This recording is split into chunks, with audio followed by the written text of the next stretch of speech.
Hello YouTube, SnakeX here. Just kind of showing off what I got going here for some of my future breeders. And as I'm going through, I'm finding that I'm going to also have some stuff for sale. Running a lot of mice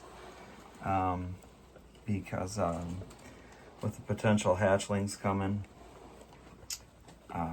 you know, you gotta get those numbers up. But anyway, this is kind of like a typical setup. I like to save a lot of the small boxes that we would normally just recycle, but I throw them in there with the mice because they have such a need to chew on everything, and so I provide that for them. This here is a bin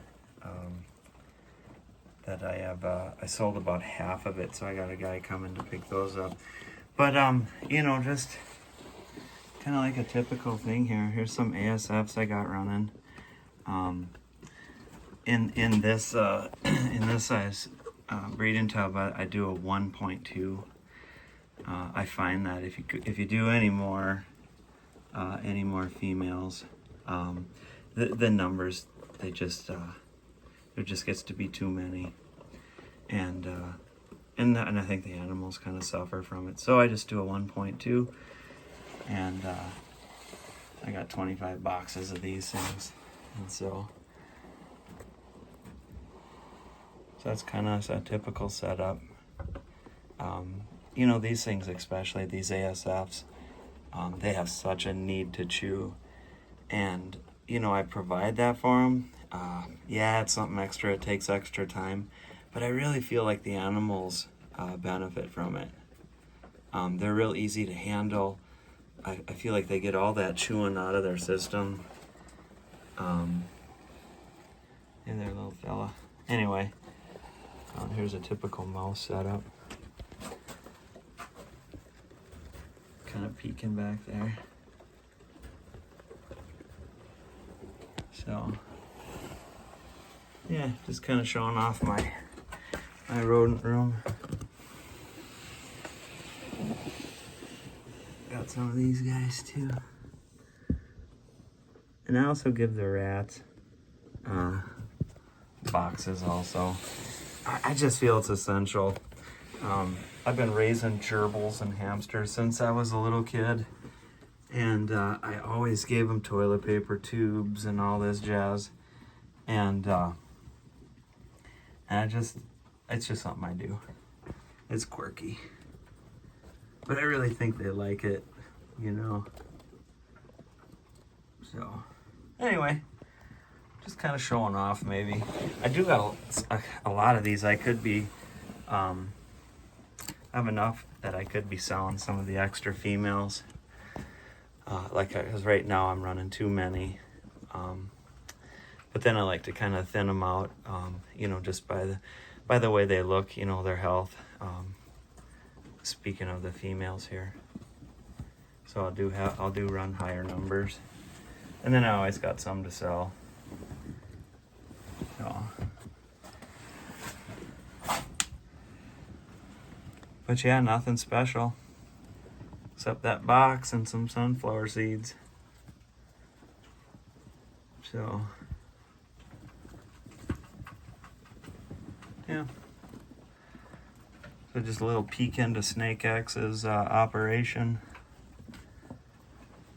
On cleaning day is also feeding day, because once I feel like I got the mice or the rats or whatever out, then you only got to handle them one more time, so I just walk them next door into the snake room, and I do some feedings that way. And then it kind of reduces my numbers when I set the animals, the rodents back up.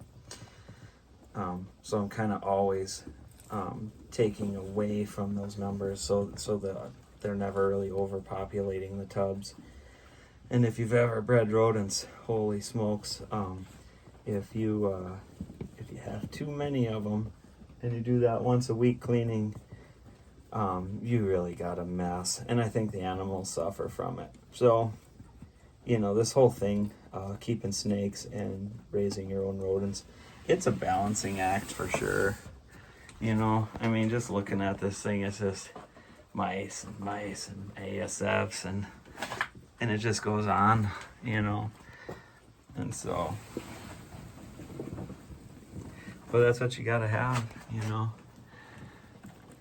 So anyway, yeah, I've been doing this since 2010 with the pythons. Before that, I had culibrids up until 2010, so I've been keeping full-time since 2006 and doing my own rodents the whole time. So I've learned a lot. What to do, what not to do, you know, this type of thing. And anyway, sorry about the shaky video. I'm just farting around here in the rodent room. So, but anyway, yeah, anybody has questions about rodents, if I got any answers, I could certainly maybe help with any questions, any advice maybe. Or I could also set you up with some actual rodents, live or frozen. Anyway, thanks all for watching. Again, this is Bert from SnakeX. And y'all have a good day, and see you on the next video. Bye.